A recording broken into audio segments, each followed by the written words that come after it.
Demi menjaga kesucian bulan suci Ramadan dari penyakit masyarakat, Satpol PP Sumatera Selatan merazia kos-kosan dan kafe. Dari razia ini, petugas mengamankan puluhan orang, bukan suami istri, dan ratusan botol miras.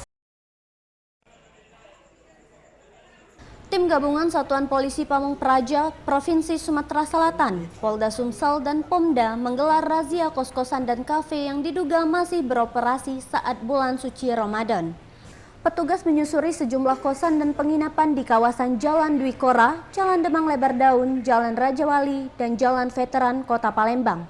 Hasilnya, petugas mendapati 30 orang terdiri dari 22 perempuan dan 8 laki-laki bukan suami istri dan tidak bisa menunjukkan KTP dan surat domisili. Selain merazia kos-kosan, petugas juga merazia kafe hiburan malam dan menyita ratusan botol minuman keras yang tidak ada izin edar. Kasatpol PP Sumsel, Aris Saputra menyatakan razia dilakukan untuk menjaga kesucian bulan suci Ramadan dari segala jenis penyakit masyarakat di malam hari. Ya, ada di salah satu tempat kos, ya, yang juga katanya berikut dengan kafe, kita temukan ya tumpukan mikol dan miras. Ya, itu sebanyak 268 botol, terdiri dari berbagai macam merek.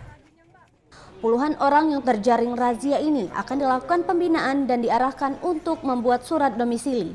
Sementara untuk ratusan miras yang diamankan bakal dimusnahkan petugas. Dari Palembang, Guntur Yansyah, iNews melaporkan.